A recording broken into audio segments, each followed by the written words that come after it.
Carlos, ¿me escuchas? Sí, lo escucho claro. A ver, Lo escucho un muy claro. segundo ahí. Por favor, vamos a hacer solo un silencio un momentito. Hola, Buenas. ¿me escuchas? Sí, le escucho claro. Ok, un momento. Eloy, pero yo no. Mira, aquí vamos a ver.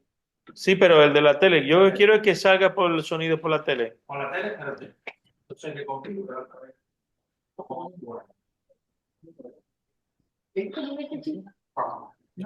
No, ese no. A ver. No, si sale por la tele hay que hacerlo desde aquí, Vamos por el ordenador. a ver con el técnico aquí. Ah, ah. No, aquí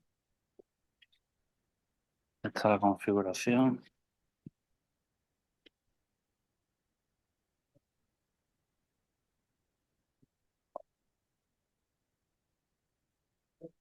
Eh, Actualización de software, no. Sonido, mira. Sonido. Vamos a ver. Salida. Eso, ahí está, Samsung. Ahora. ¿Vale? Habla, Carlos, un momento, por favor. Buenas tardes. No, No, espérate no, un segundo. todavía. Todavía no se escucha. Salida, una de las dos. Salida y entrada, ¿no? Vamos a poner los dos. Micrófono interno, no, Eso no, a ver. no, es la salida. Vamos a ver. Samsung. Samsung, sonido interfaz, emitir sonido, al cambiar volumen, no. No. Quitar el volumen, ¿Vale? salida. Vale.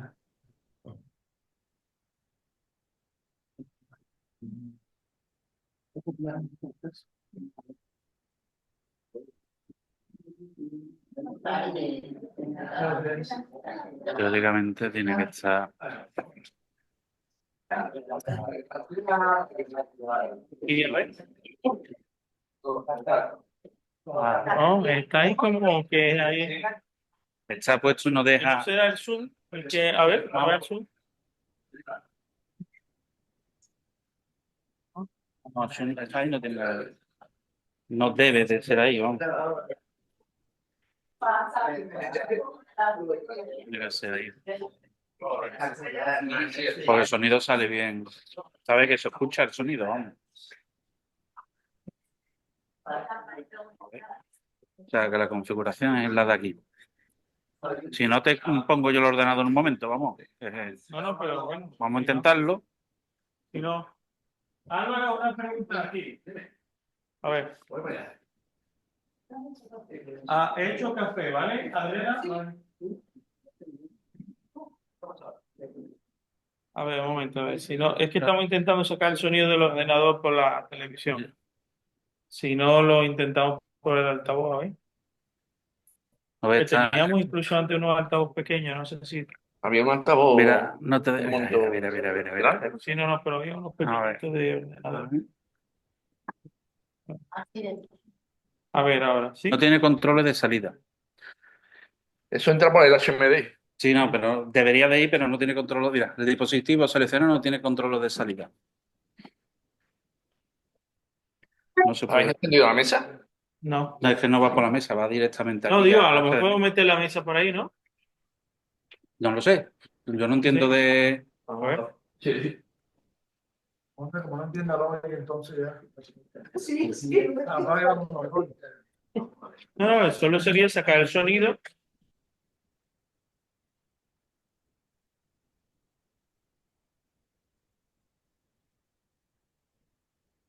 Este tiene este tipo de... Sí, No, mira, lo tenemos con de el cable, casualidad. ¿no? El Sí, adaptador. pero. Vamos, te lo puedes poner, pero yo creo que no va a salir por ahí. Bueno, está para acá. Sí, tenemos. Vamos, tenemos porque he traído yo. Tenía yo en mi casa. Tenía en mi casa. A ver.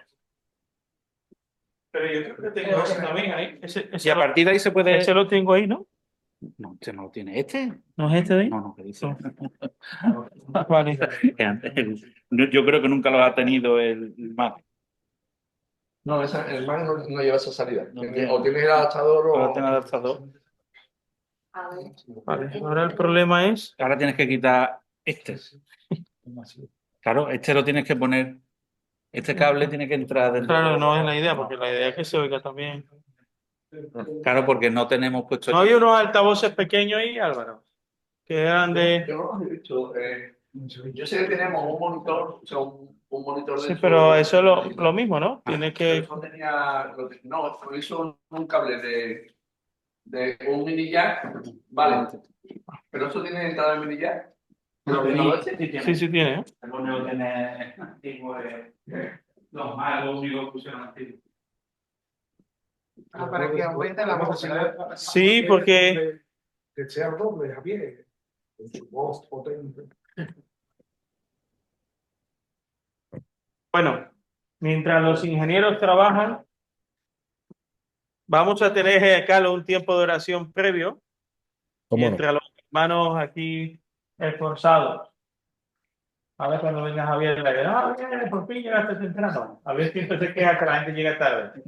Y digo, Javier, lleva ya una racha de 2 domingos que te estoy fichando. Lleva 2 domingos llegando tarde. No, si yo se lo digo, ¿qué es? Pero no venga. Eso es, ya se lo he dicho 2 veces. Marco, Buenas tardes. Marco, vamos a poner. Vamos a Eso, ponerlo. ¿no? ¿Tú tienes altavoces? Ahí puedes salir. A ver, porque si es que Conecta, sueña. se necesita ah, no, Ah, no, que va, que va. pero del jack, no del mini jack. Bueno, vamos a orar mientras los ingenieros van Marco, avanzando. Sí, tú. Quita el componente. Dile que cortamos y ahora. Voy a quitar el ordenador a la computadora, van a poner otra cosa más fácil.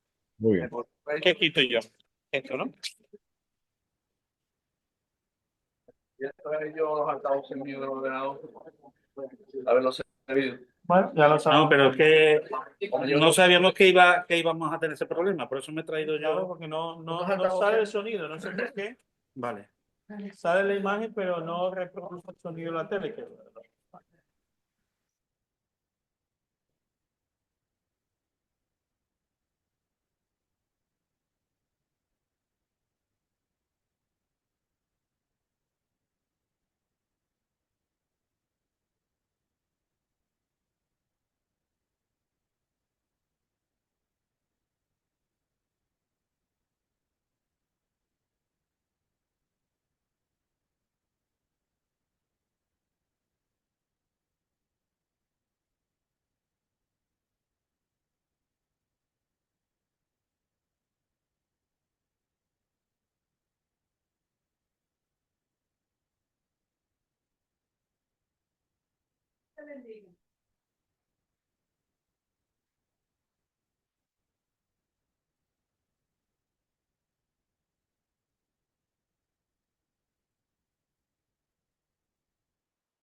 Hello, ¿me escuchan? Porque no le escucho ahora a ustedes yo.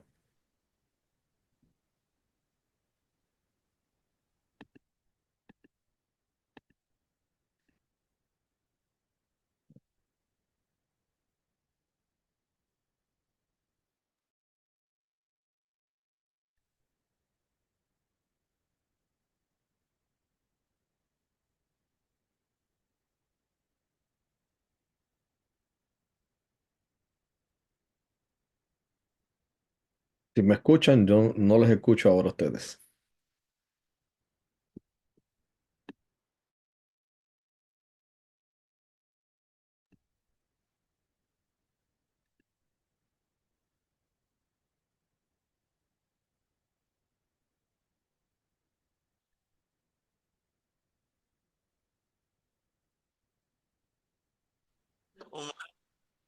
Ya. Muy bien. Ok. No, pero ya olvídate. No, voy a quitar WhatsApp, porque si no va a salir, mi WhatsApp puede salir cada 10 minutos. Muy bien.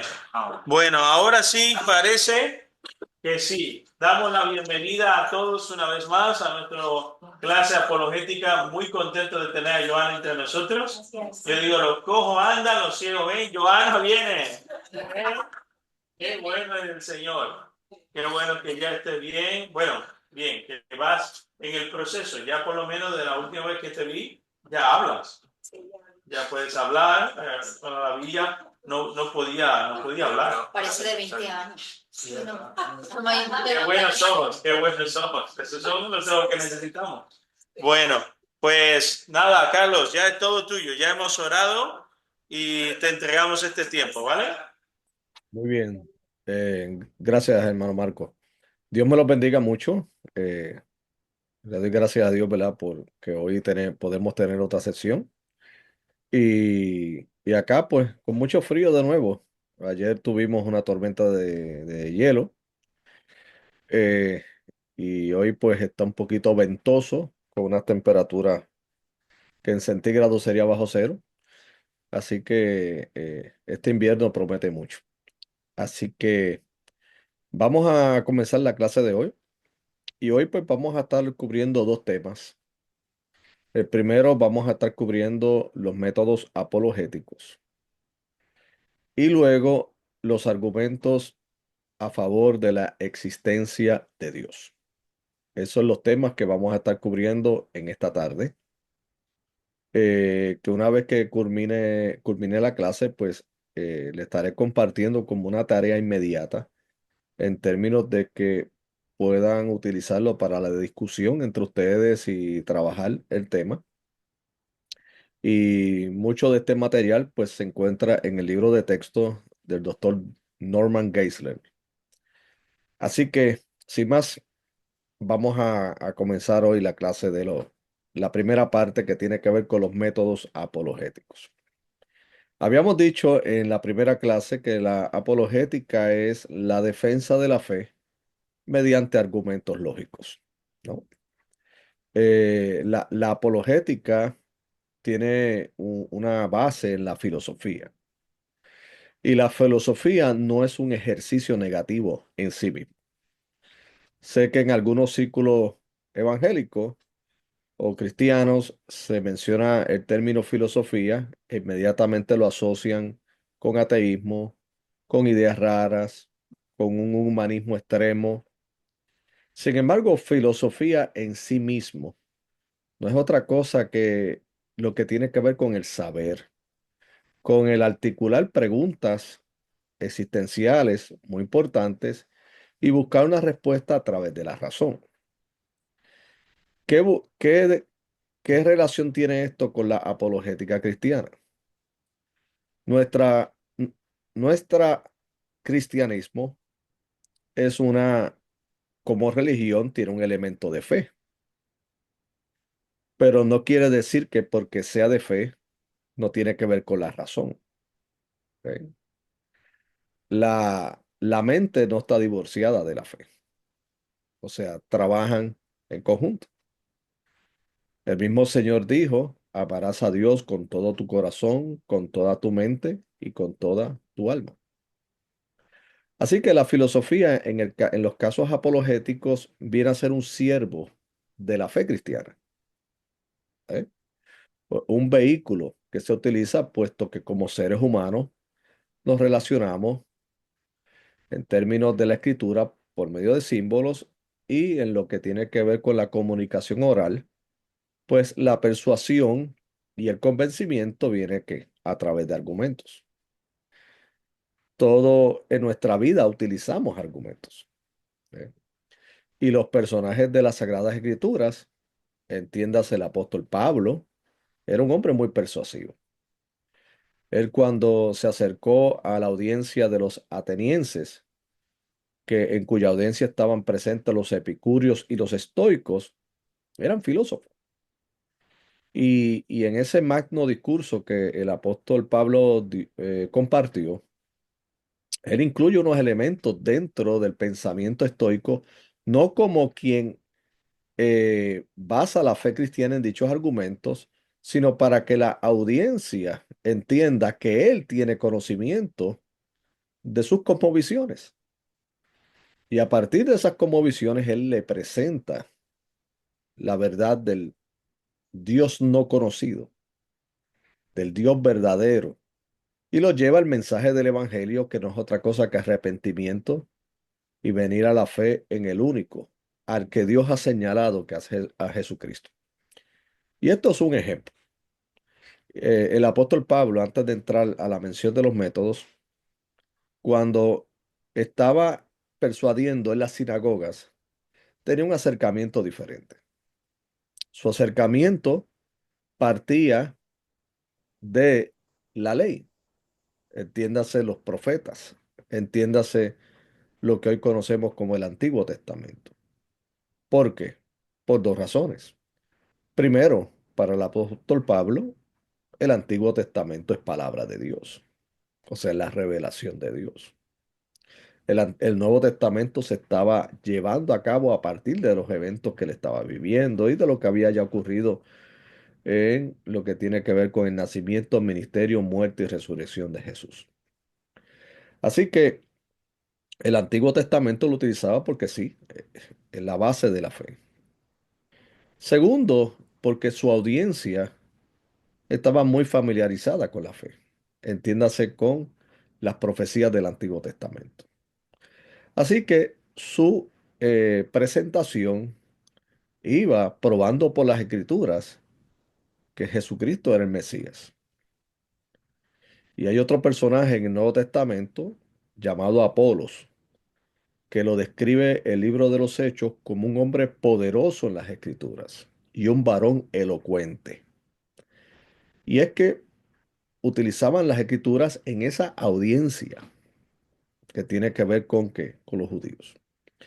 Ahora, cuando iban con los griegos y los pensadores, los paganos, los gentiles,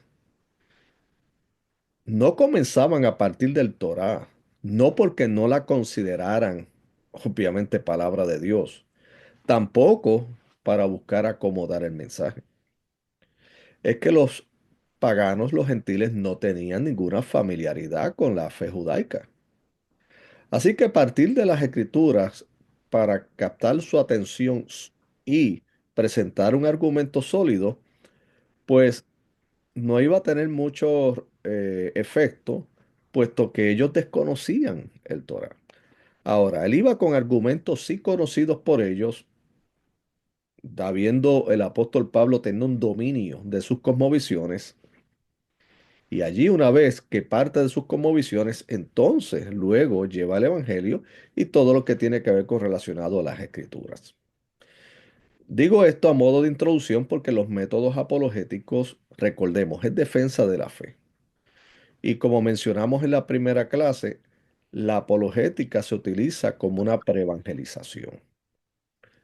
El objetivo de la apologética no es tanto convencer a cristianos. El método, la apologética tiene más un sentido y por eso se asocia tanto la preevangelización con la apologética. Porque tiene que ver con derribar los argumentos con aquellos que no creen o los que tienen serias cosmovisiones muy erradas, muy distorsionadas de Dios. Y entonces la apologética con sus diferentes métodos ayuda a esa preevangelización. ¿Por qué? Porque nuestro acercamiento a una persona que de plano niega la existencia de Dios y comenzar nosotros partiendo de las escrituras, cuando ellos mismos no creen en Dios, viene a ser de momento un esfuerzo vano. Ahora, si comenzamos con ciertos métodos que hoy también vamos a ir con argumentos de la existencia de Dios, y una vez el Dios, por su gracia, nos utilice para el convencimiento de ellos, una vez que entonces logran, en cierta medida, entender que la existencia de Dios es posible o es real, entonces, ¿cómo no ir con la fe cristiana, que es el fundamento que entendemos, que es la revelación de Dios a través de la persona de Jesucristo? Así que explico esto en la introducción porque algunos pueden ver la apologética como como un ejercicio de académicos, como un ejercicio solamente en esas áreas, ¿no? O en esos sectores. Pero la apologética tiene un valor práctico porque queremos que las almas vengan al conocimiento de Cristo. Y esas almas vienen ya con unas cosmovisiones, con una manera de ver la vida, con unas conclusiones. Y lo que buscamos es que vengan a la fe en Jesucristo y allí comienza a cambiar su cosmovisión y sea una cosmovisión cristocéntrica, cruzcéntrica. Y entonces allí su vida comienza a experimentar los cambios. Ok. Habiendo dicho esto, vamos con los métodos apologéticos que eh, los trataré, pero que los pueden trabajar también con el libro de texto del doctor Norman Geisler, que lo explica muy bien.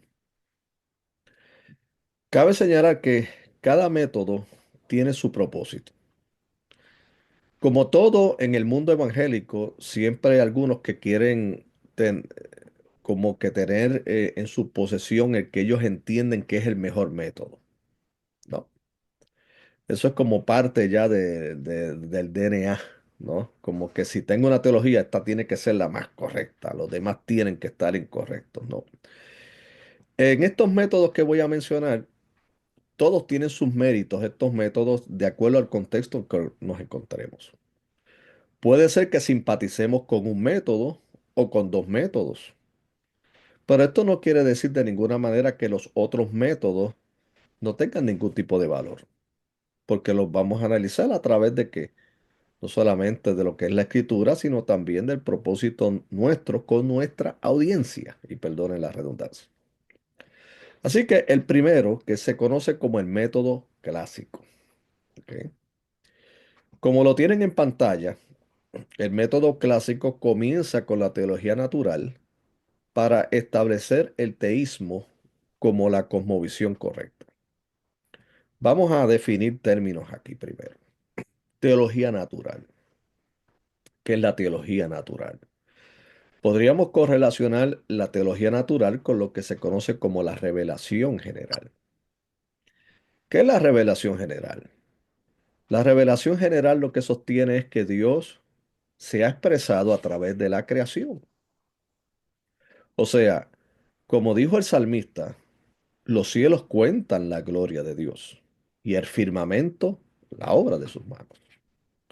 Así que el método clásico comienza con teología natural, en el sentido de que no porque sea panteísta, sino porque la creación misma es el rastro de la existencia de Dios, del paso de Dios en la historia. Entonces, teísmo viene a ser el término técnico y, y, y académico que tiene que ver con todos aquellos que creen en la existencia de Dios. Ahora, hay personas teístas que creen en Dios, pero no creen en Jesucristo. Ahora, cuando una persona es teísta, podemos entonces marcar ya como uno de los encasillados que es positivo para nuestra introducción de Jesucristo. ¿Por qué? Porque cree en la existencia de Dios. Entonces, lo que nos toca a nosotros luego es trabajar el asunto de que entiendan que Dios se ha revelado a través de la persona de nuestro Señor y Salvador Jesucristo. Así que el método clásico comienza con la teología natural para establecer que el teísmo como la cosmovisión correcta, ¿ok? Cosmovisión, la manera de ver la vida. Cosmovisión es entender y tener una contestación a mis preguntas existenciales a partir de la fe. Preguntas existenciales tales como, ¿qué es la vida? ¿Qué es la muerte? ¿Por qué estoy aquí? ¿Hay algún propósito? ¿Hay algo más? ¿Hay algo trascendental? ¿O es simplemente el mundo es materia y yo soy parte de ese mundo material que una vez que termina, deja de ser? Esas son preguntas existenciales dentro de una cosmovisión. Entonces, cuando esas preguntas se llevan a la cruz, a Jesucristo, pues entonces usted como creyente sabe muy bien que esas preguntas existenciales son contestadas. ¿De dónde vengo yo? Yo soy creado a la imagen y semejanza de Dios, del imago Dei. ¿Cuál es mi propósito en la vida? Glorificar a Dios y disfrutar de los dones y de las bendiciones que Dios me ha dado aquí en la tierra. ¿Qué ocurre después de la muerte? No dejo de ser. Al contrario, continúo consciente y presente en la presencia del Señor, esperando la resurrección de mi cuerpo al final de los tiempos. O sea, ven que nuestras cosmovisiones entonces sí tienen ya contestaciones. En una cosmovisión no cristiana puede ser que o sus contestaciones sean basadas en su impresión de lo que puede ser la vida, o sencillamente no tener ninguna contestación. En experiencias que he tenido en la academia y con estudiantes no creyentes que se aferran a la idea de que Dios no existe, me da mucha tristeza porque cuando entonces le pregunto, bueno, ¿y de dónde tú vienes? Y él me dice, yo no sé. ¿Cuál es tu propósito en la vida? No sé. ¿Para qué entonces existe la humanidad? No sé. O sea, da tristeza. ¿Por qué? Porque niega la existencia de Dios y al mismo tiempo se ha privado de tratar de entender. No entiende todavía lo que es la vida. Lo que puede llevar a muchos traspiés, muchos contratiempos y, y en muchos casos algo grave. ¿Por qué? Porque el ser humano siempre va a buscar respuestas, siempre las va a buscar. Y si rehuyes a ellas, entonces va a haber complicaciones. Y es por ello queremos llevar el Evangelio.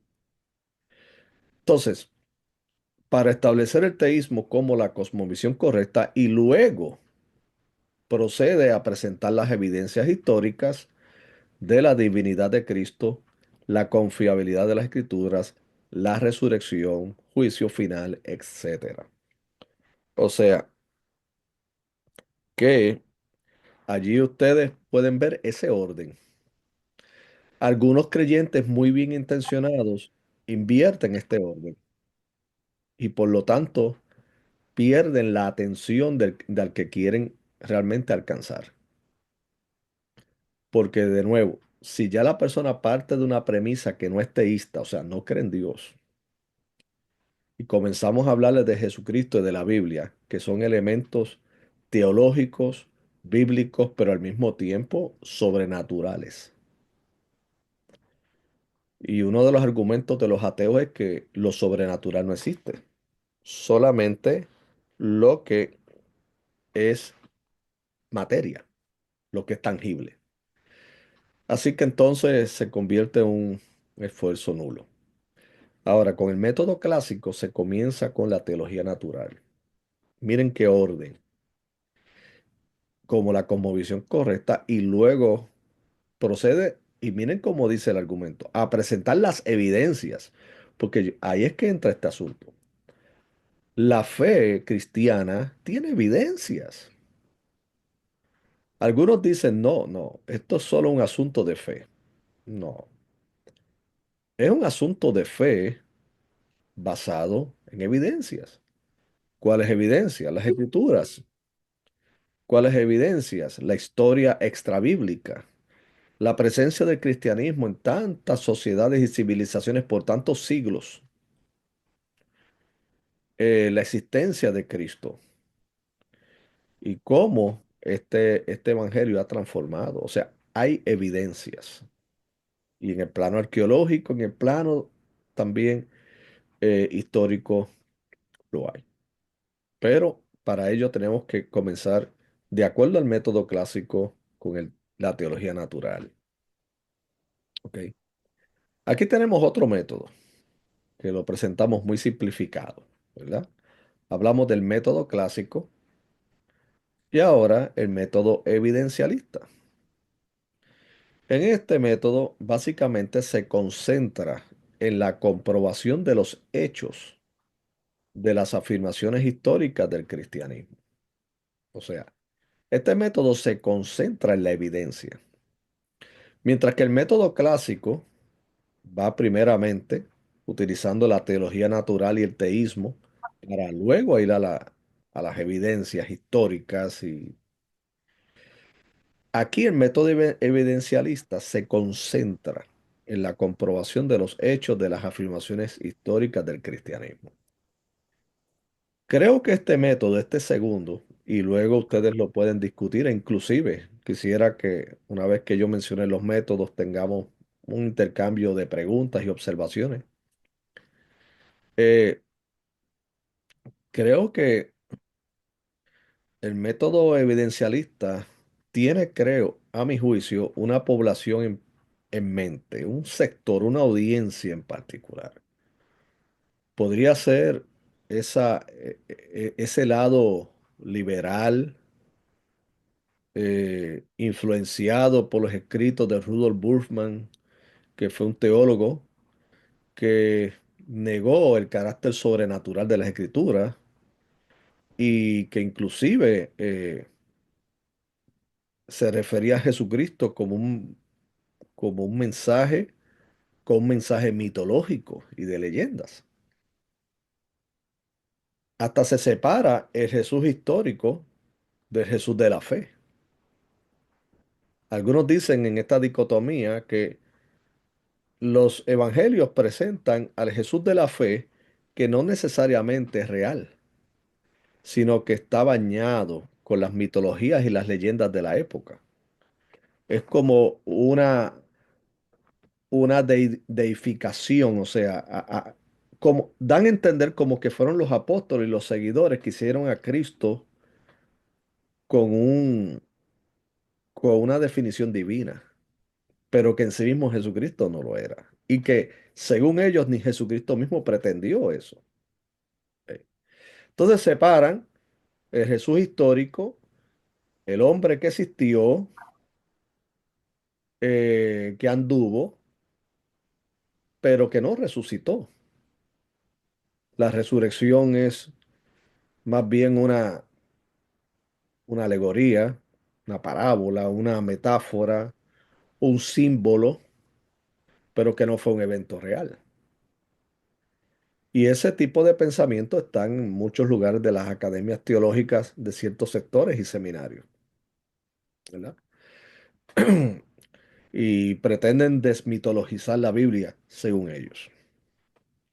Entonces, creo que el método evidencialista pudiese ser que tuviera este sector en mente, como pudiera tener en mente también aquel cristiano o persona ateísta que cree en Dios, pero mm, todavía pues tiene ciertos problemas para aceptar los elementos históricos del cristianismo.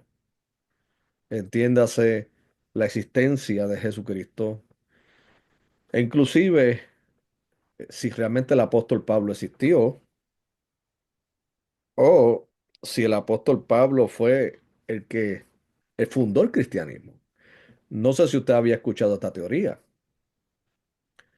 Tengo un libro en mi posesión que, recuerdo en mis estudios doctorales, pues estaba en los libros de referencia, no como un libro que tuviese, por ejemplo, que lo consideramos una autoridad en base a nuestra fe, sino que mi grado de teología de doctorado tiene que ver con la teología contemporánea.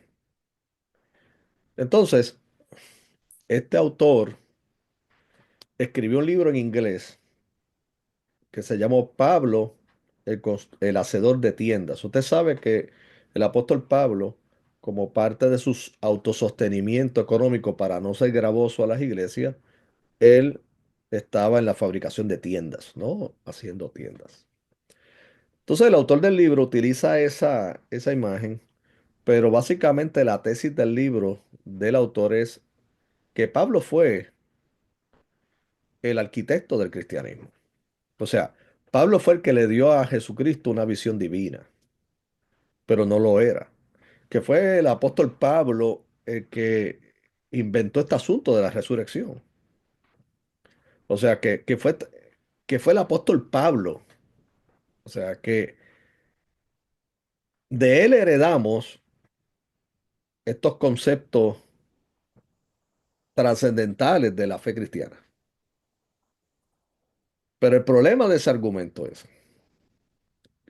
que reduce al cristianismo a una invención del apóstol Pablo. Y el apóstol Pablo ciertamente jugó un papel muy importante en lo que es la formación de la teología del cristianismo. Pero el apóstol Pablo no inventó el cristianismo. El cristianismo, Jesucristo es su propio autor. Y era entonces, Dios utilizó ese gran trasfondo del apóstol Pablo como teólogo dentro del judaísmo y al mismo tiempo su influencia filosófica por haber nacido en Tarsis y nos logra dar una reflexión eh, espectacular de lo que es las implicaciones de la muerte y resurrección de Cristo, como lo vemos en el libro de los Romanos. Pero no es que Pablo fue como si él se inventó esto, como si él hubiera sido el que creó este Jesucristo que nosotros creemos, ¿verdad? Así que le digo, estos son retos que aparecen en la avenida cuando uno entra, y esto es fascinante. Claro, se requiere que se tenga un nivel de madurez, pero cuando entramos a las aguas de los mundos teológicos, vamos a percatarnos que muchos han llevado opiniones que en cierta manera tratan de minar lo que la fe ortodoxa, lo que es la fe pura del Evangelio que ha sido preservada a través de todos estos siglos, tratan de llevarlo por otras avenidas que lo que tratan de lograr, no sé si eran sus intenciones, pero es lo que provoca, es gran confusión y opacando lo que realmente los evangelios dicen y la Biblia acerca de Jesucristo. Así que tenemos ese método evidencialista, o sea, se concentra en la comprobación de los hechos de las afirmaciones históricas del cristianismo. Ahora tenemos el método presuposicional. O sea, presuposicional tiene que ver que parte de qué, de premisas. El método clásico comienza con la teología natural. El segundo, el método evidencialista con evidencias históricas. El método presuposicional es muy filosófico, ¿verdad? En el método presuposicional es que parte de la premisa de la verdad del cristianismo y que todo pensamiento y argumento presupone al Dios de las Escrituras. O sea, en este método se parte de la premisa de que el cristianismo es la verdad. Y ciertamente es así. O sea, por lo menos en nuestro lado del evangelicalismo, yo camino en el evangelicalismo que creemos que el cristianismo, la fe cristiana es la verdad, ¿verdad? Y intenta mostrar que todo pensamiento y argumento presupone al Dios de la Escritura. O sea, si otras ideas establecen que Dios sí es el autor de la creación, pues el método presuposicional te dice, bueno, tú estás validando al Dios de las Escrituras. ¿Ok?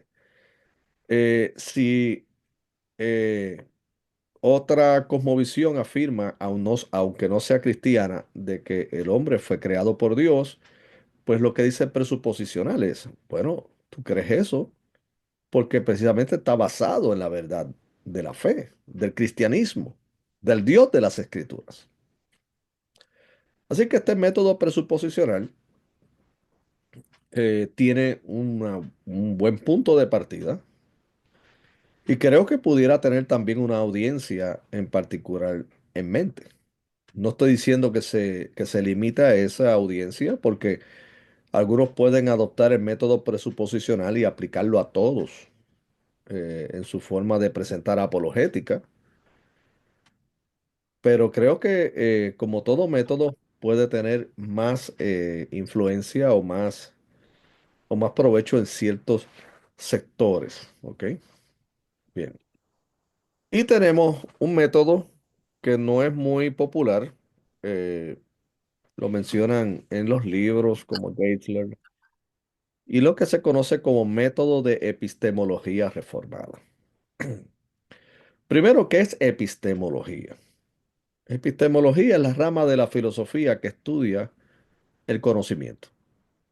O sea, ¿cómo el ser humano adquiere conocimiento? ¿Cómo yo conozco? ¿Cómo yo aprendo?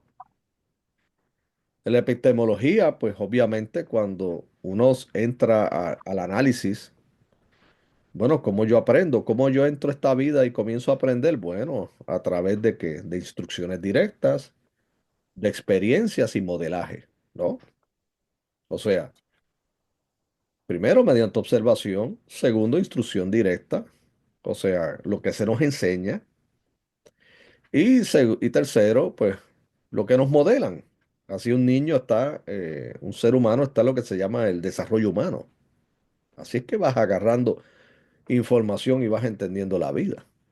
eh, del hogar parte cómo tú vas adquiriendo conocimiento.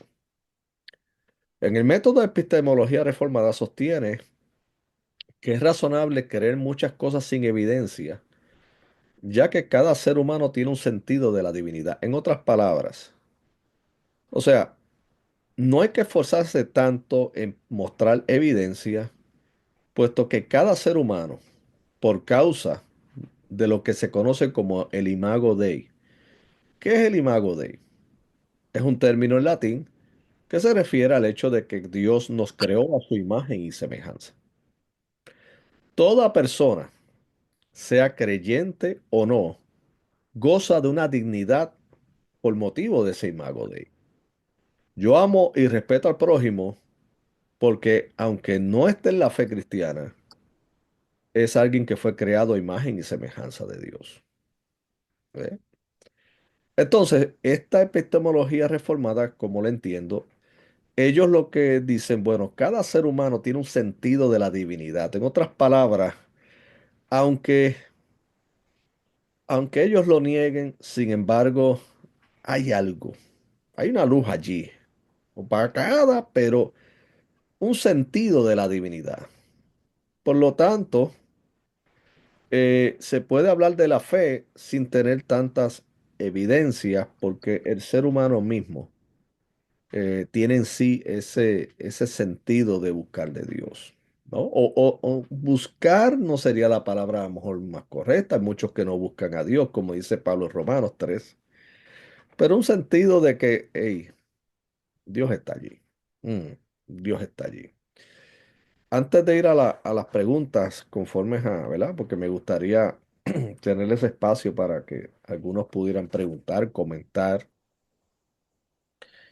Eh, Precisamente en estos días en conversación, y qué bueno, yo les aconsejo que tengan y fomenten conversaciones con personas que no asisten a la iglesia.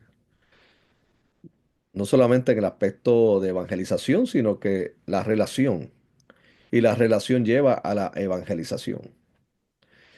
Y, y en una de esas conversaciones que Dios me ha permitido pues tener con personas que no van a la iglesia, que no asisten o que tienen problemas de entender. Una persona ya adulta, profesional en estos días me dice que él no sabe si cree en Dios o no. Y yo le dije, wow, no sabes si crees o no. Me dice, no sé, no sé. Él dice, la razón me dice que no existe, pero hay algo en mi corazón que dice que puede ser. Interesante, esa lucha interna de él. Me dice, mi razón parece decir que no, pero mi corazón parece decir que puede ser. Entonces lo utilizo como un ejemplo de epistemología reformada de que hay personas que tienen esa lucha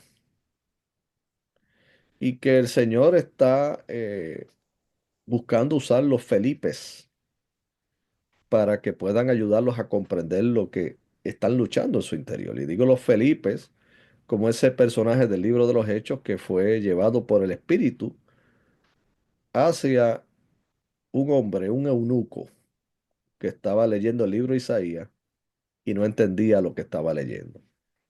Pero el Felipe, Dios lo utilizó para clarificarle. Y en una conversación extensa, no solo entendió lo que dijo, a lo que se expresaba el profeta Isaías, sino que también esto lo llevó a la fe en Cristo Jesús y se bautizó. Quién sabe si pudo haber sido el primer misionero en Etiopía. Así que el ser humano tiene esto y la apologética nos ayuda a entender, a tener conciencia de que cada vida que queremos alcanzar para Cristo, cada vida que anhelamos que atesore el Evangelio, conlleva unas muy buenas conversaciones para que entonces su mente y su corazón se alineen a la fe del Señor. ¿Alguna pregunta, comentario antes de pasar a lo siguiente? Me gustaría, si hay alguno que tiene alguna pregunta, comentario, si ha tenido ya familiaridad con alguno de estos métodos o posiblemente sin saber estos métodos, sin embargo, pudo haber utilizado uno de esos métodos en alguna conversación casual con un compañero de trabajo, con un vecino, con un familiar. O sea, que ha salido por pura espontaneidad, pero bastante efectivo, ¿no? Me gustaría escuchar sus impresiones y si tienen alguna pregunta sobre epistemología, sobre teísmo, sobre teología natural o algún concepto.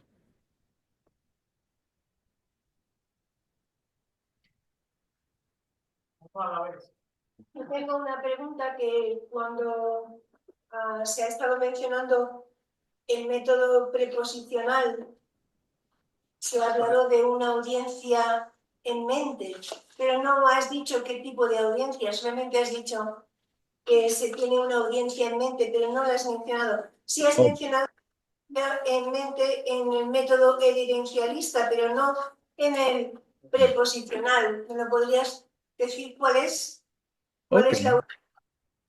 gracias por tu pregunta y sí, lamento no haber dado un ejemplo. Gracias por la apreciación. En el método presuposicional se puede tener en mente aquella persona que es teísta, o sea, que puede tener una creencia en Dios, pero sin embargo tiene problemas porque para a su juicio pues no hay unas evidencias o no hay unas bases. O sea, creo que el presuposicional va hacia ese teísta que lucha con su fe. Puede ser, ¿ok? Con ese. Que créanme que son muchos actualmente. Son muchos. Y acá en los Estados Unidos está ocurriendo un fenómeno sin entrar en los detalles políticos. Pero yo creo que usted se ha enterado de las noticias. Aquí hay mucha confusión ahora mismo. Por el asunto de que tenemos un líder que reclama ser amigo de la iglesia, pero por otro lado se conduce de una forma eh, un poquito cuestionable, ¿verdad? Y el problema aquí no son los maduros en la fe que pueden lidiar con ese asunto, son los que están viniendo a la fe y están viendo cómo en ese aspecto, por lo menos a través de los medios, parece ser que la iglesia ha dejado a un lado las exigencias morales y éticas de lo que debe ser un representante de Dios y la ha relajado a un nivel de simplemente pues justificar todo lo que las personas hacen siempre y cuando vaya en línea con lo que ellos creen políticamente hablando. Y eso es un problema ahora mismo aquí. Créanme que es un problema bastante serio y me da la impresión que se va a agudizar. Y los daños colaterales que yo estoy anticipando que pueden ocurrir son en la hora de la evangelización y en aquellos que pueden tener mm, una inquietud acerca de Dios, pero cuando analiza lo que está pasando a nivel sociopolítico aquí y religioso, dice, bueno, no entiendo esto. Es como una matemática, no entiendo, no le encuentro la lógica a esto. Y, es un tiempo bien, no puedo decir interesante, sino muy preocupante. Porque cuando un político dice abrazar la fe, pero como dice el apóstol Pablo a Tito, pero con sus hechos lo niegan, crea un problema. Créanme que la iglesia aquí se tiene que reformular muchas cosas aquí en Occidente, aquí en los Estados Unidos. Y ya, muchas cosas. Y claro, lo digo con respeto, pero que es mi opinión, mi apreciación de lo que está pasando hoy día, porque es peligroso.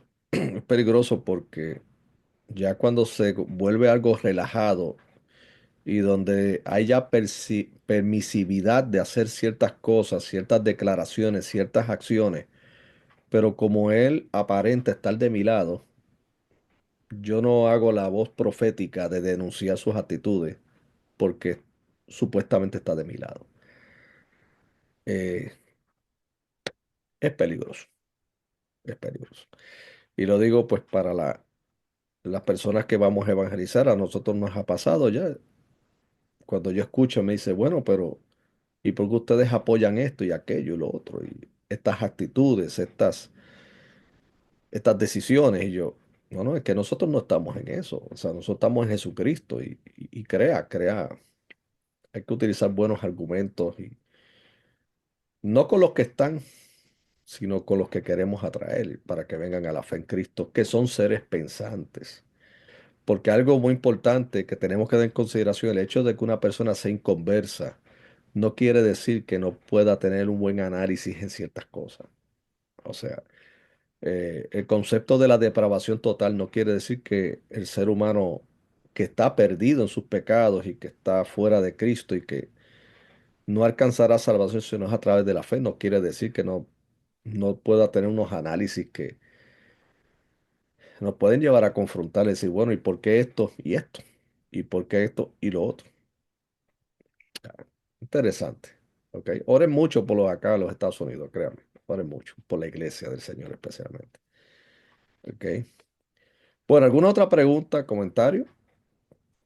Juan Carlos, una pregunta. Mira, tengo un amigo, he Ujú, conversado mucho con él. Él mantiene la tesis de que el mundo fue creado por el Big Bang, por la gran explosión, ¿no? ujú. Y a medida que fui conversando con él, hablando de la palabra, él dice creer en Jesús, ¿no? La parte que cree en el Big Bang cree en Jesús, pero no cree en todos los milagros que hizo. Oh, wow. Pero también dice no creer en Dios, ¿sí? Mi pregunta sería, ¿con qué método se puede tratar a este tipo de personas? Ok. Yo creo que el método clásico pudiera ser, porque por lo que tú me dices, de momento me da la impresión que es una persona que ha tenido algún tipo de influencia con la teología liberal. O sea, con lo, con las interpretaciones que sostienen que sí, Jesucristo eh, existió, Jesucristo es un buen ejemplo moral, pero no resucitó y no cree en los milagros. Entonces eso crea un problema, porque aunque tiene un punto, ¿verdad? Que como digo yo, hacemos la marca en el encasillado, ok. Creen en el Jesús histórico. Pero el problema es que, como dijo el apóstol Pablo, si no creen en la resurrección, estamos muertos en nuestros delitos y pecados, ¿no? Así que sí, yo diría que el método clásico pudiera ser uno y junto al método evidencialista inclusive también.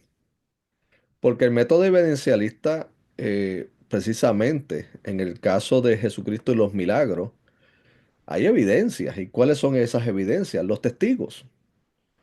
O sea, que si él dice que él no cree en los milagros, él lo que está es poniendo en cuestionamiento los testigos de los milagros. Porque si usted se percata en los evangelios, no es que Jesucristo mismo habla de sus milagros. Los evangelios hablan de todas aquellas personas que fueron testigos y que fueron beneficiados de sus milagros. Que estamos hablando de que una cantidad bastante considerable. El mismo evangelio de Lucas en su introducción dice que él estudió todas las cosas diligentemente y las investigó. O sea, ¿cuántas entrevistas pudo haber hecho Lucas? ¿Cuántas conversaciones? Entonces, en el caso de tu amigo, decirle, bueno, entonces tú no crees. Entonces, o por esta manera, tú crees que cientos y cientos, por no decir miles de personas que tuvieron una experiencia con Jesucristo y que parte de ellas están registradas en las Escrituras, están mintiendo. Es como el apóstol Pablo cuando sostiene su argumento y su apología de la resurrección de Cristo. Él dice, mira, más de 500 lo vieron. Y a mí se me apareció como un abortivo. Entonces estamos hablando de que en el caso de la resurrección, más de 500 personas mintieron. El apóstol Pablo mismo mintió. O sea, hay que llevarlo a ese punto porque no es que uno lo dijo, no es que dos lo dijeron, no fueron tres, fueron muchísimos. Fueron las mujeres que fueron a la tumba. Fueron los mismos apóstoles y hasta un Tomás que siendo apóstol tuvo serias dudas acerca de la resurrección. Sin embargo, Jesucristo se le presentó y le dijo, toca mis manos y mi costado y no seas incrédulo, sé creyente. O sea, la duda es legítima, pero la evidencia es contundente de que Jesucristo sí resucitó. Así que creo que contestando tu pregunta, el método clásico con el método evidencialista sería sería bastante apropiado en comenzar una buena conversación sobre ese tema. Claro, si es que él ha formado sus conclusiones en base a literatura y no a segundas historias, como digo yo, puede ser que te cite teólogos como Rudolf Bultmann. Y estoy yéndote más si es que tiene un pensamiento académico, si es que lo adquirió en la academia, como Rudolf Bultmann, el mismo Karl Barth en ocasiones parecía y no parecía. Pero puede ser que nada, que sea también una creencia de segunda mano como resultado de su exposición a documentales o algún tipo de conversación con otras personas que tienen esas ideas. Pero de nuevo, el método clásico y el método evidencialista pueden ser muy útiles, muy útiles. Pero gracias por comentarlo porque con el testimonio que tú compartes, vemos que no son pocos los que están en esa barca. ¿Ve? ¿Alguien más? Antes de pasar a la siguiente parte, o si tienen que ir al baño, si tienen que tomar agua, podemos tomar un pequeño receso de 3 o 4 minutos, ustedes me dicen. O si, Vamos a tener un minuto porque tenemos una sorpresa. Adriana, ok. ¿puedes traer las sorpresas? Oh, sorpresas, eso está bien, que lleguen hasta casa, sorpresa. Vamos a presa. Vamos a ver. Sí.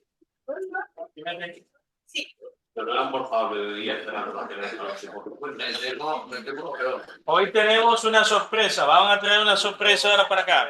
Ok, Hay café también, pero vamos a esperar que venga la sorpresa para el café. Sí, ya es el segundo del día, o el tercero. ¿Ves? ¿Qué está pasando? ¿Qué va a pasar? Un año más viejo. Y yo se Las vacas ya no comemos ahí. No sé, a ver si se quedaron con ese Lo truco. mejor que hay es para cumplir. Yo me quedé los 50 y los 50 cada vez.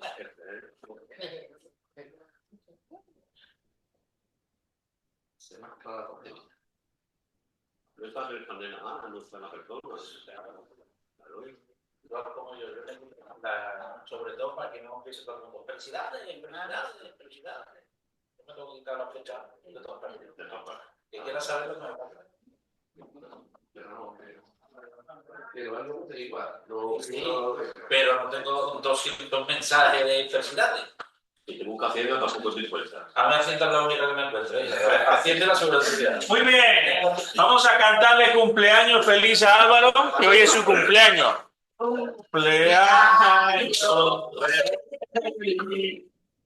Cumpleaños feliz. Te deseamos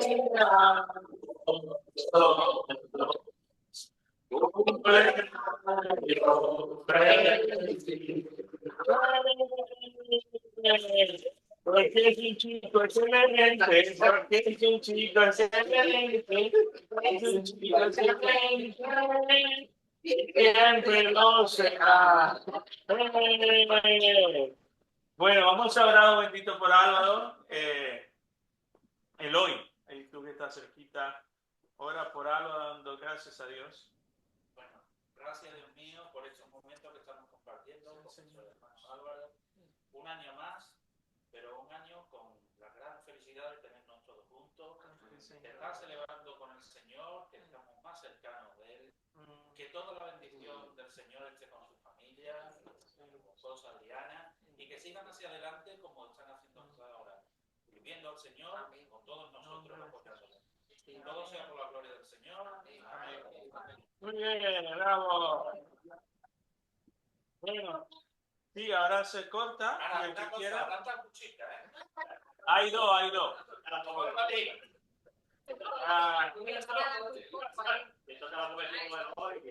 Oye, hay café para los que quieran café y aprovechen ahora unos minutos.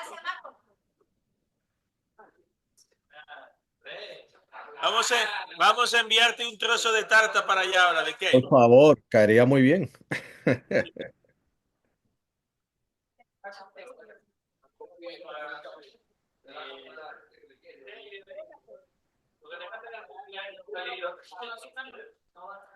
¿Qué pasa?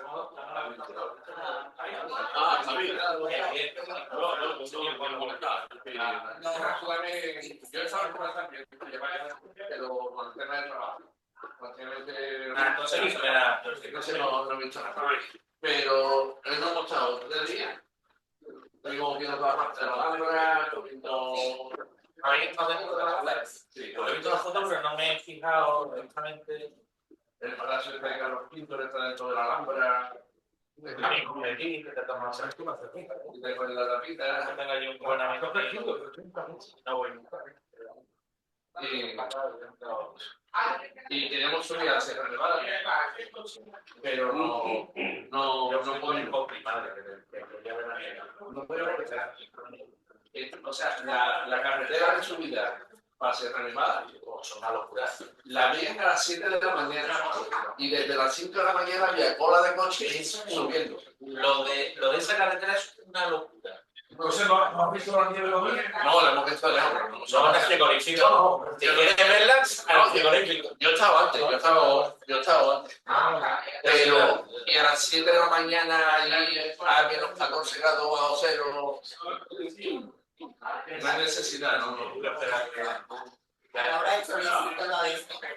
No, y además lo que pasaba es que dependiendo del día, o sea, abren a las 7 de la mañana, pero hay un aforo de gente, o sea, no puede subir todo el mundo más arriba. A lo mejor a las 9 de la mañana te dicen, se cierra y ya no entra más gente. Depende de la forma. Y además está así porque está de nieve, está muy de kilómetros de nieve, y hay muchos extranjeros, y dijimos, abrimos el frigorífico y abrimos la nieve. Yo no me he visto tampoco. Ya trabajamos. A mí también como que le dio la sensación de que no lo veía muy claro. Digo, como para no complicarnos la vida. Y era en Granada, en la ciudad, y hacía los grados. Y yo, vamos a una familia de arriba sin necesidad. ¿Todos van a tomar tarta o hay alguien que no quiere? No, Bueno, todos. 1, 2, 3, 4, 5. ¿Ella también? Sí, cuenta nueve. Sí, Nosotros somos somos 16. 8, 9, 10. Normalmente siempre venimos. Yo nunca tomo nada aquí. Hoy no me Somos 16. Nosotros somos tarde y nos vemos. Yo el cafecito ahora no te pasa. 15. ¿No vas a tomar café?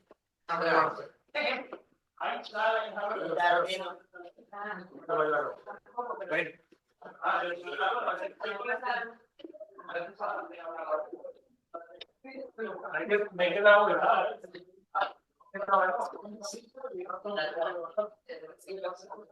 Sí. Bajo petona.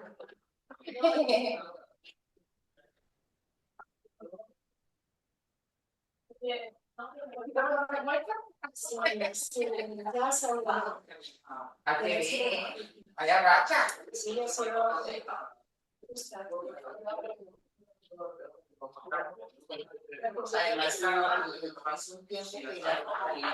Sí, sí, mucha gente sabe. Y el pastor más También ya está. Nunca hemos estado en toda nuestra vida de casados, que son 44. Nunca hemos estado con más. El COVID nos tocó a los dos en el 2022. Luego en el 2023 lo pasamos juntos. Nunca nos fue así. Lo importante es Ya está.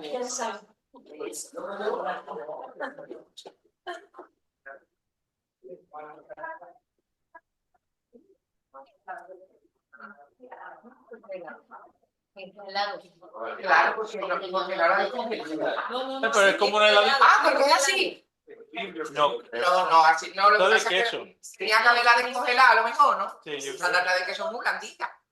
creo. Como un heladito también. Bueno, eso lo que pasa es que ahora le ha dicho. ¿Cómo que no tengo? ¿Es de queso?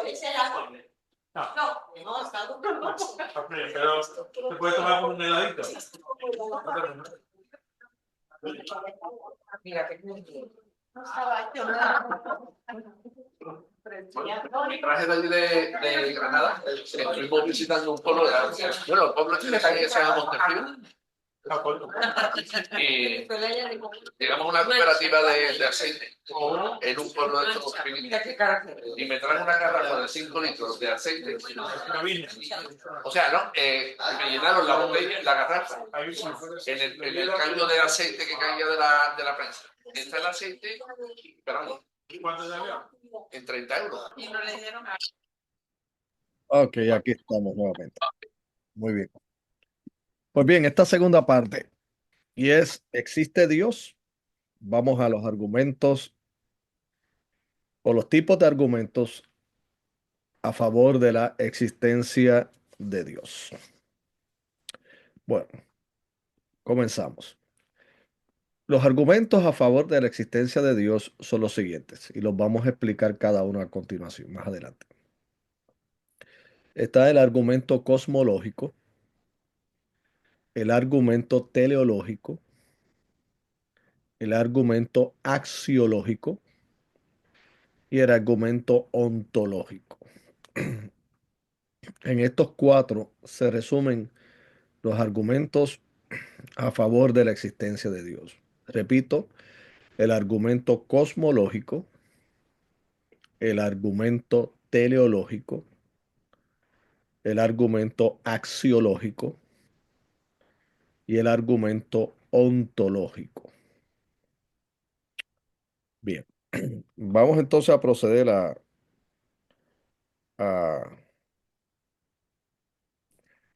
a explicar cada uno de ellos. Primero, El argumento cosmológico. El argumento cosmológico es aquel argumento a partir de la creación. Creo que cuando hablamos de uno de los métodos, cuando se comienza con teología natural y se comienza con el teísmo, el argumento cosmológico es a partir de la creación. O sea, ¿cómo surgió el universo? Hay teorías científicas, pero palabra clave, teorías. Mi esposa es profesora de ciencias, especialmente su especialidad es en la química.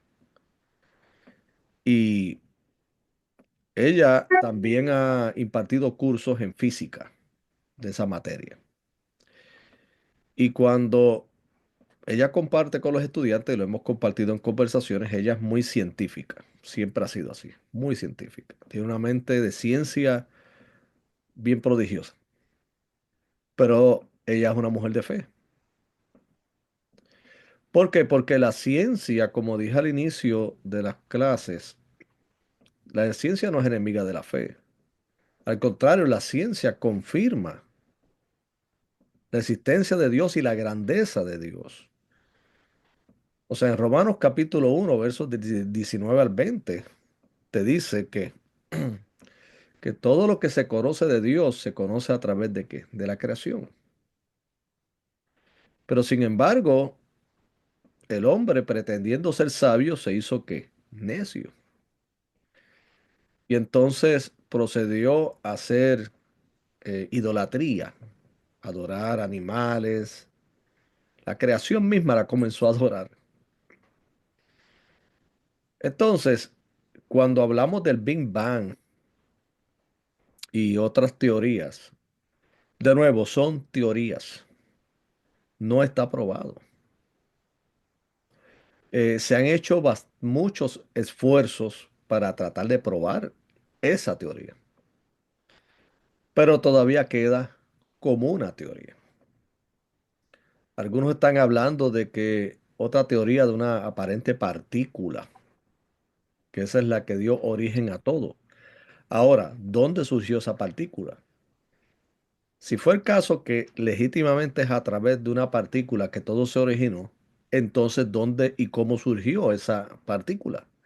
O sea, el científico que se niega a creer a Dios como autor de la creación siempre va a tener un problema, porque aun si lograse identificar lo que aparentemente inició todo, entonces como todo fue iniciado.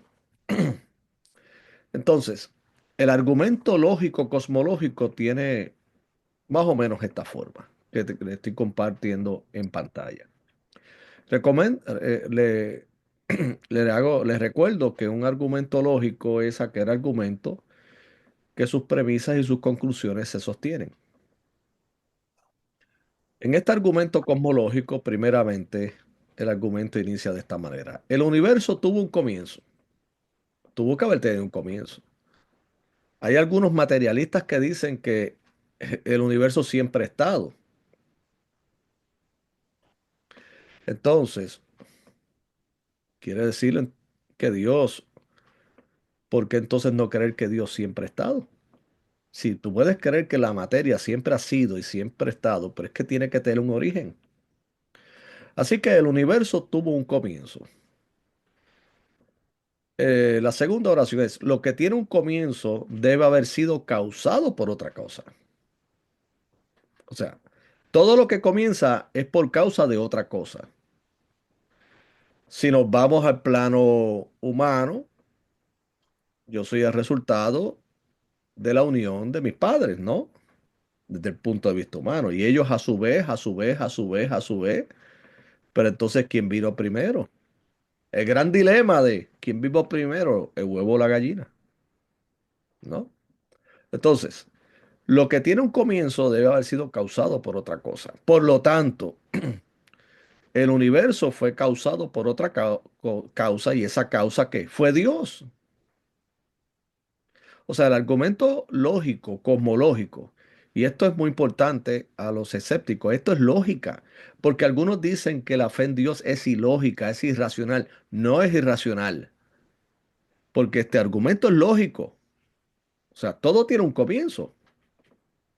Y lo que tiene comienzo debe haber sido causado por otra cosa, por otra causa. Por lo tanto, el universo fue causado por otra cosa y esa causa fue ¿quién? Dios. Como le dije, el famoso argumento de quién vino primero, el huevo o la gallina. Y acá en Estados Unidos el tema del huevo es, wow, pues tan carísimo. A lo mejor lo costoso que están los huevos lo puede llevar a esta reflexión filosófica y teológica. Pero miren, ese es el argumento lógico cosmológico. O sea, y es un buen argumento para iniciar una conversación. ¿Cómo ellos van a rellenar los espacios en blanco? Pues nos va a revelar cuál es su cosmovisión. Pero ¿qué evidencias sostienen? Le digo que el Big Bang está en el mismo campo de la fe, porque no ha sido probado. Cuando conversamos con científicos muy respetuosos, pero le decimos, bueno, tú no puedes decir que yo soy de fe y tú no eres de fe. Ambos estás caminando en fe. ¿Por qué? Porque tú no puedes probar el Big Bang, sin embargo, lo defiendes a capa y espada. Tú estás en un campo de fe. Y yo diría que lo tuyo es mucho más fe que la mía, porque la mía tiene tiene evidencias históricas. ¿Ah? Así que ese es el argumento cosmológico. Anótelo bien. Segundo, el argumento teleológico. Teleológico, lo que se conoce como el argumento del diseño. El Salmo 139, versos 13 al 14, cuando se habla de la creación y el ser humano. Miren, si alguien entre ustedes es arquitecto, sabe muy bien que la construcción de un edificio comienza en la mente del que hace el plano. O sea, antes de que ese edificio venga a ser algo tangible, presente, nació en la mente de quién, del que lo diseñó. Nació en su mente. Luego lo de su mente lo plasmó en un plano. Y del plano entonces lo llevó a la ejecución, que entonces fue reunir los materiales y llevar a cabo la casa, el edificio, el carro, la ropa. O sea, es lo que llamamos diseño. Nadie en su sano juicio va a llegar frente a una casa y decir, ah, esto surgió de la casualidad. Si alguien dijera eso, estamos diciendo, bueno, estás ido de la realidad. Tienes problemas. Porque esta casa no salió así espontáneamente, sino que primero pasó un proceso de qué? De diseño. Y luego se ejecutó ese diseño. Entonces, cuando hablamos del universo, este argumento teleológico lo que establece, todo diseño implica un diseñador.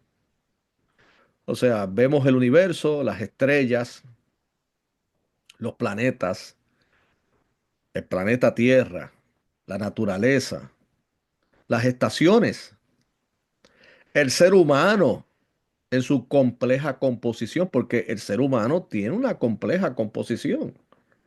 Sus diferentes sistemas, sistema circulatorio, sistema digestivo, sistema neurológico. Hay una complejidad maravillosa dentro de lo que es el ser humano. Estamos tan acostumbrados a vernos que no nos sentamos a admirar esa complejidad. Entonces, el ser humano en su complejidad simplemente ha sido el resultado de muchos y millones de años evolutivos simplemente. Mm. La fauna, el reino animal, es simplemente algo evolutivo que salió espontáneo, sin ningún diseñador detrás de todo esto. Pues la contestación respetuosa que le doy a estos que creen de esta manera es que eso no tiene lógica. Porque todo diseño implica un diseñador. Hay un gran diseño en el universo. Por lo tanto, debe haber un gran diseñador del universo y ese es Dios. O sea, la forma de los planetas, diseño. Los mares, diseño. La tierra, diseño. Ser humano, diseño. Fauna, diseño. Flora, diseño. Todo es diseño. Así que pensar que todo este diseño no fue por la causa de un diseñador, eh, nos pone en una posición tan difícil como la que expliqué creo que en la primera clase. Es tan ilógico como pensar que una imprenta explota y entonces resulta que de esa explosión todas las letras que salieron de los diferentes libros que estaban en esa imprenta o reproducciones forman el Quijote de la Mancha. Alguien diría, es que eso es absurdo. ¿Cierto? Sería absurdo pensar que eso, el Quijote tuvo un autor, un diseñador. Entonces, pensar eso es tan ilógico como pensar que la creación o el diseño de la creación no tuvo un diseñador. ¿Eh? Así que la misma escritura dice que todas las cosas por él fueron creadas y en él que subsisten y fueron que hechas, hechas. ¿Eh? El tercer argumento es lo que se llama el argumento axiológico, o sea, el argumento moral. Romanos capítulo 2, verso 15, el apóstol Pablo postula que cada ser humano tiene una ley interna, tiene un sentido de la moral. Inclusive se ha encontrado en tribus distantes que ellos tienen sus sistemas morales. No han tenido ninguna exposición al decálogo, a los 10 mandamientos, a algún tipo de influencia judeocristiana o de eh, alguna, alguna concepción o cosmovisión religiosa. Sin embargo, usted se fija que ellos tienen un concepto de moral. Matar es malo. Algunos, algunos exploradores se han fascinado porque siempre han pensado de las tribus como que son bárbaras y no respetan la vida. No, ellos se defienden de las amenazas, pero no quiere decir que ellos no tengan respeto por la vida, porque entre ellos mismos hay cierta moral. Ahora, en este argumento es que primeramente todos los hombres son conscientes de una ley moral objetiva. O sea, robar es malo. Robar es malo ¿por qué? Porque estás adquiriendo algo que no es tuyo. Matar es malo. Codiciar a la mujer ajena es malo. Es malo. Aún entre los polígamos. Los polígamos celan sus esposas. O sea, no estamos diciendo que la poligamia es correcta. Obviamente no. Nosotros nos adherimos a la monogamia. Pero en ciertas culturas, aún teniendo esa poligamia, la gente piensa que ellos son muy abiertos en cuanto a las relaciones. No, ellos son muy celosos de las que tienen. ¿De dónde viene esto? Viene de lo que argumenta el axiológico, es que todos los hombres son conscientes de una ley moral objetiva. Las leyes morales entonces suponen un legislador de ellas. O sea, si yo no hago esto por esto, es porque presupone que si yo desobedezco esa orden moral, yo voy a tener un legislador, alguien que me llame a cuenta. Entonces, por lo tanto, debe haber un supremo legislador moral de la ley.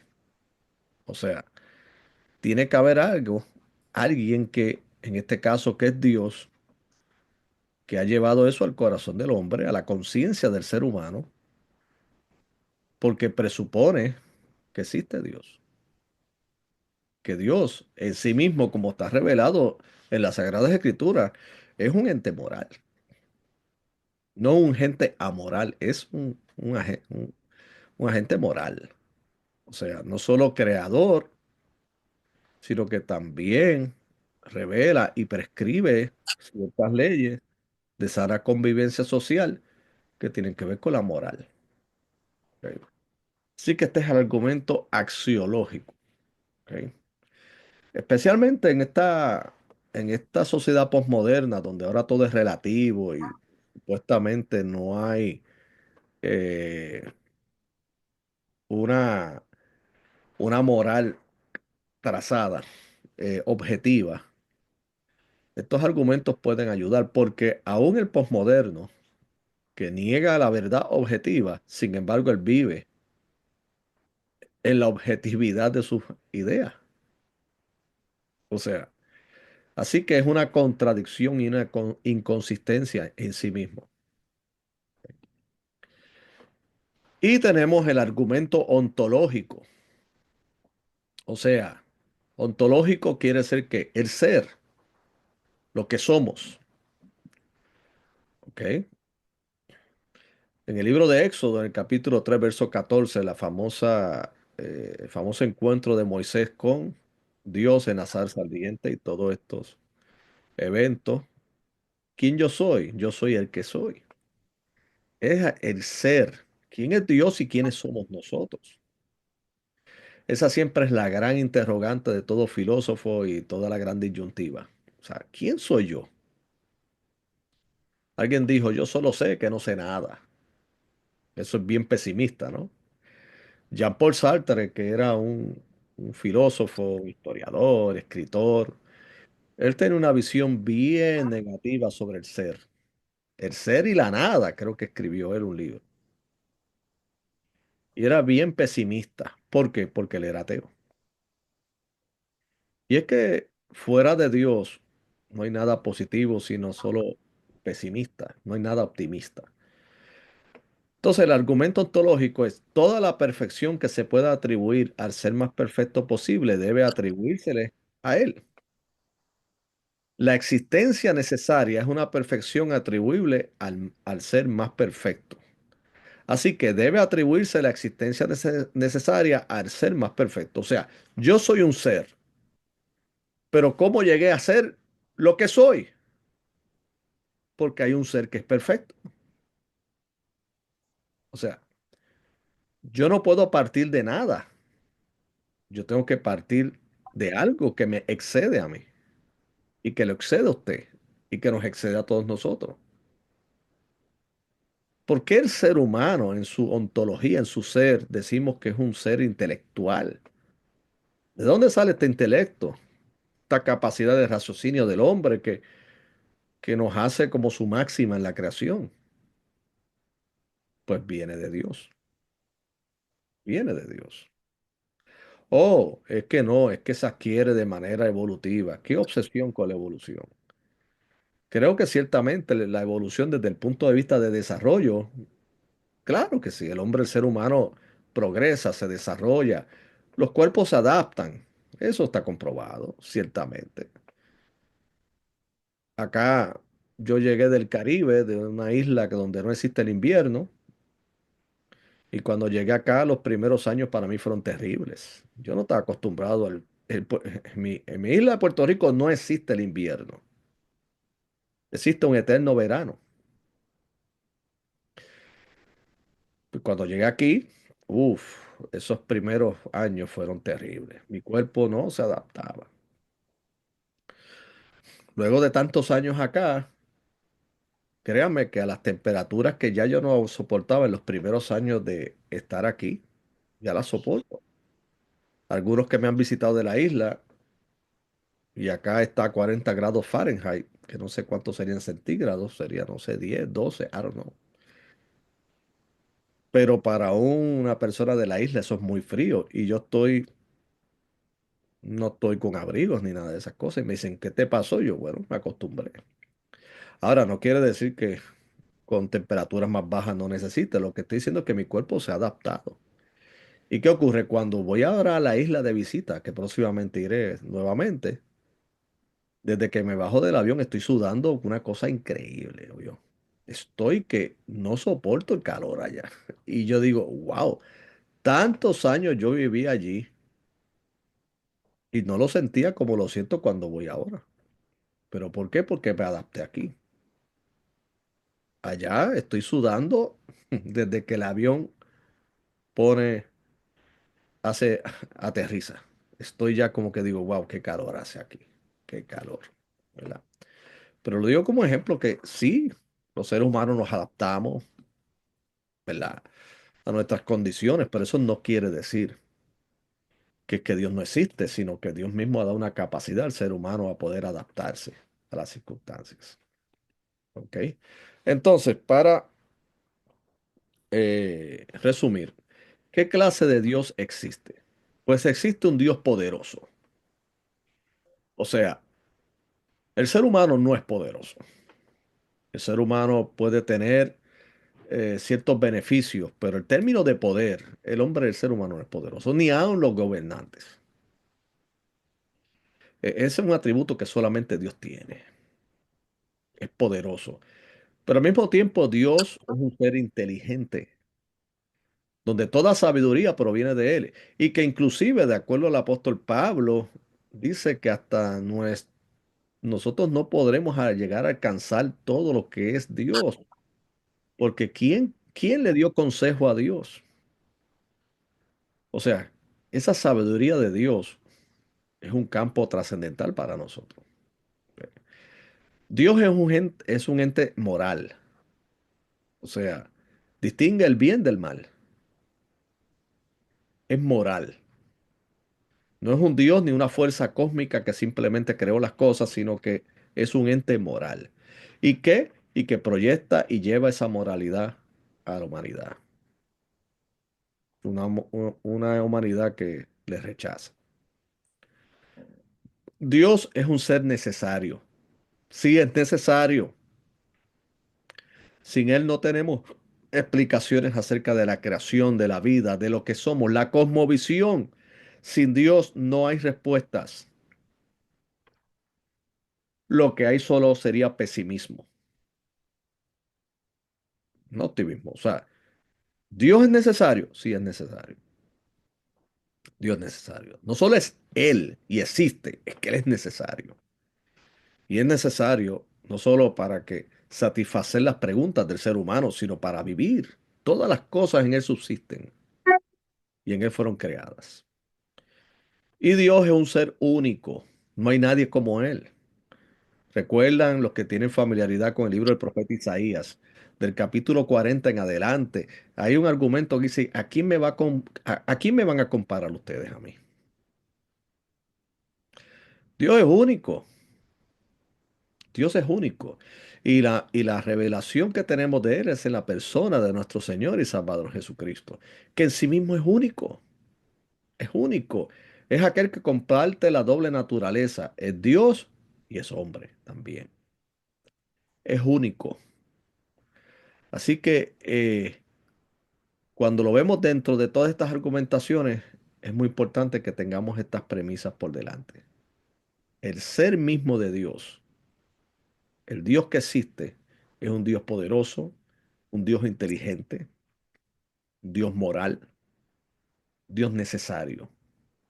Y es el único Dios, no existe otro Dios. No existe Dios. Ese fue el gran error del paganismo, pensar que el mundo, el universo es tan complejo que no puede ser un solo Dios el que lo maneje, tiene que haber multiplicidad de dioses. No, solo existe un solo Dios. Preguntas, comentarios y hasta aquí mi participación. ¿Qué les ha parecido? Porque aquí les tengo algo para que lo trabajen una vez que yo termine mi transmisión. Y es para que lo discutan allí. Menciona y explica los diferentes argumentos a favor de la existencia de Dios. Y entre ustedes les exhorto que la dinámica sea de tal magnitud que com- comparta que cuáles aprendieron, cuáles le impactó más o cuál inclusive la utilizó sin tener el tecnicismo de lo que hoy compartimos. ¿Ok? Así que alguna pregunta, algún comentario, mis queridos hermanos. Sí, yo tendría una pregunta, bueno, para saber cómo lo enfocaría usted. con relación al argumento teleológico, ¿cómo aplicaría, por ejemplo, cómo aplicaría la segunda ley de la termodinámica? La segunda, refréscame cuál es la ley de la termodinámica, porque la física no es mi fuerte. No, el principio que dice que nunca el desorden puede producir orden Ajá, muy bien. y que Exacto. algo que está en perfección con el tiempo siempre se va a degradar, nunca va a ir a mejor. Ujú, ujú. Ok. Entonces, allí todo es un principio de causa, ¿no? Y, y según desprendo de lo que me estás compartiendo, entonces, obviamente las cosas una vez creadas, pues comienzan un periodo de deterioro, ¿no? O sea, eso de ninguna manera, pues, contradice lo que es la esencia misma de Dios. Al contrario, te está diciendo que algo es lo que impulsa todo esto. ¿Ok? Y en la física existe mucho esto de principio de causa y efecto. O sea, para que haya un efecto tiene que haber una causa. ¿Ok? Inclusive, cuando algo entra en movimiento es porque algo lo puso en movimiento. Las cosas no pueden ponerse en movimiento por sí solas, sino que tiene que haber algo externo a ello que lo ponga en movimiento. Entonces la pregunta es, ¿qué es lo que los pone en movimiento? Y entonces ahí es que entran el argumento teísta, o sea, que Dios es el que mueve todo esto. Gracias por tu pregunta, muy interesante. Ya. Sería un argumento teleológico, Sí, esa misma ley. ya, entiendo que sí. Ya, ya. Pasando el argumento, por ejemplo, sí, lo del diseño, ujú, ya, ya. Y también el argumento cosmológico. Ujú, bien. ¿Alguien más? ¿Alguna otra pregunta? Gracias por su pregunta, hermano. Muy buena. Está relacionada más con la dinámica de lo que va a ser el curso, ¿no? Ujú. Se nos va a facilitar, se nos van a facilitar estas, bueno, no sé cómo llamarlas, diapositivas o estos resúmenes o se nos va a facilitar algún material para... Está todo en el libro. Bueno, primero las clases se están grabando y una vez que concluya, ya mañana, ustedes pueden tener las clases que a su vez pueden repasar esto que se ha compartido con ustedes y va a tener las presentaciones que he hecho aquí en pantalla. Lo segundo, estas presentaciones se desprenden de lo que es el libro de texto. Así que lo trabajan en conjunto con el libro de Norman Geisler y ahí tienen los recursos. Gracias. A la orden, a la orden. ¿Alguien más? También en otro momento, pues a través del WhatsApp del pastor Marcos Céspedes, pues le puedo también eh, compartir algunos materiales adicionales para efectos, ¿verdad? De enriquecimiento del tema. Sí. Si tienes algunos videos, videos, materiales adicionales, los puedes enviar y yo se los envío. Ok, fantástico, hermano. Muy bien. Gracias. Así lo haremos. Lo estoy siguiendo por YouTube, Oh, gracias, gracias, gracias. Qué escuchando bueno. tus enseñanzas sobre apologética. Oh, sí. Oh, ok. Nice. Muy importante. Y en YouTube hay varias de este servidor y de predicación. Creo que también hay unas cuantas conferencias y clases ya. Sí. Gracias, gracias, hermana. ¿Alguien más para entonces concluir mi participación? ¿Todo bien? Qué bien. Hagan así si le ha sido de beneficio la clase hasta hoy. Ah, gracias, muy bien. Ok, gracias, muy bien, hermano. Muy bien. Eso es lo que... Carlos, Dime. solo para terminar, yo sí quisiera, y luego nos quedamos nosotros conversando, esta es la pregunta, ¿no? Mencione y explica los diferentes argumentos a favor de la existencia de Dios. Eso es correcto. Punto de vista cosmológico, ¿no? O desde cualquier punto de vista. Es mencionar todos los argumentos que hemos compartido Y de allí la dinámica es que los estudiantes inclusive puedan seleccionar o compartir cuál de ellos le es más impactante ya.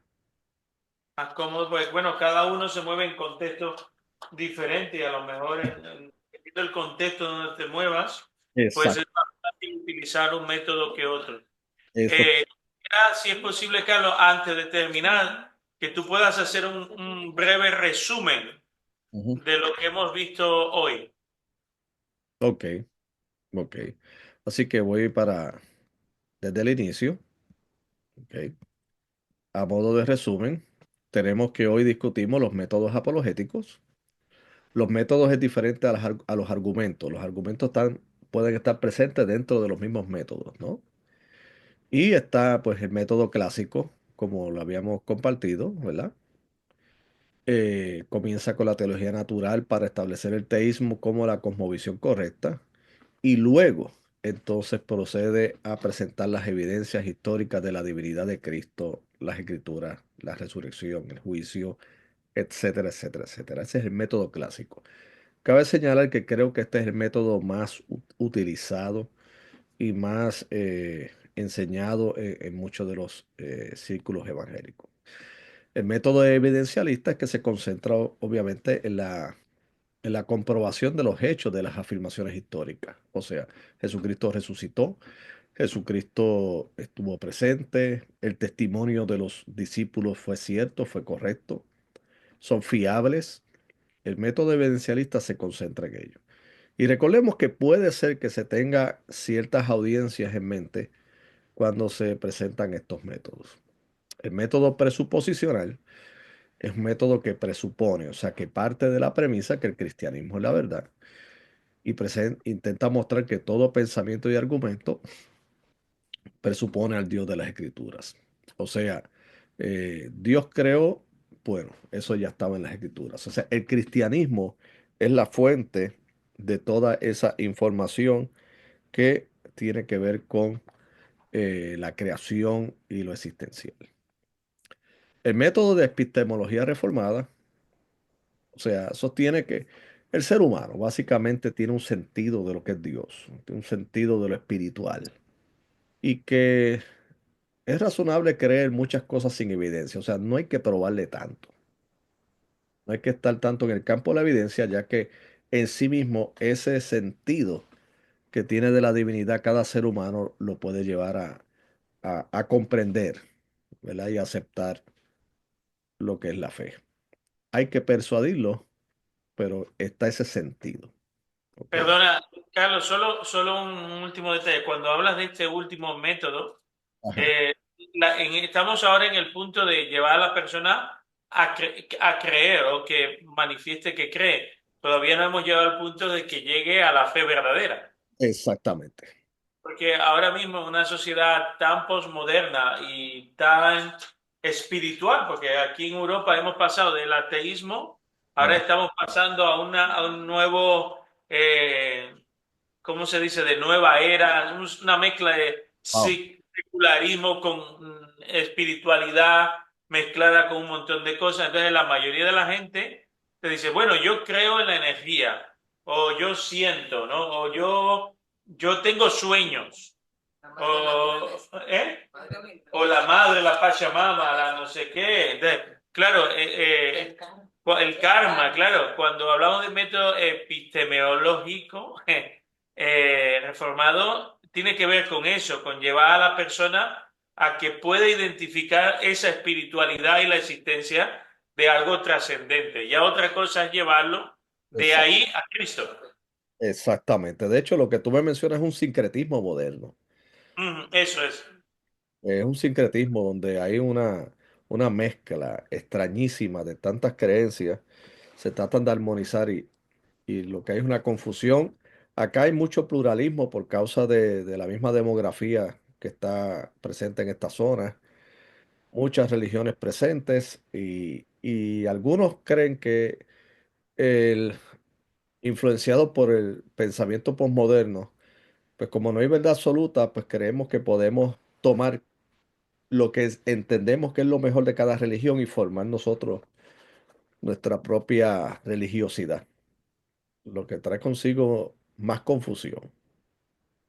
Ya, bien. Y entonces en los argumentos de la existencia de Dios, pues tenemos el argumento cosmológico, que es el argumento a partir de la creación. Y este texto de Romanos 1 del 19 al 20 creo que deben tomarlo en consideración para su discusión. Eh, el argumento lógico cosmológico, que ya aquí te damos un ejemplo acerca del comienzo del universo y de lo que es la causa. El argumento del diseño, que le voy a decir que es uno de mis favoritos. El diseño, el argumento teleológico, para mí es bien persuasivo. Todo lo que tiene un diseño presupone que tiene que haber un diseñador. O sea, porque Perdón, ese es el, el, el argumento que yo más suelo usar porque la gente puede visualizarlo, ¿no? Llevarlo a la playa o llevarlo. Yo siempre me gusta explicar, mira, vamos por la playa y ahora nos encontramos un coche en medio de la arena, un Ferrari de esto que está descomponiéndose y le digo, mira, hay que ver lo que hace la evolución, ¿no? Cómo después de millones de años ese Ferrari está ahí. Y la gente te dice, no, hombre, es una estupidez, eso es imposible. Eso no se puede hacer, ninguna evolución puede hacer un Ferrari. Entonces, les invito a que vean el mar y la creación y digo, si un Ferrari es insignificante frente al universo, el cosmos y todo lo que vemos, y si te plantea la idea de un diseñador por algo más simple, cuanto más algo más complejo, ¿no? exactamente. Ya, muy buen ejemplo. Y de hecho, a mí es mi favorito, de los argumentos, el de argumento del diseño, lo utilizo mucho, especialmente cuando estoy partiendo clases en un ambiente no cristiano, ¿no? En una universidad secular, ¿no?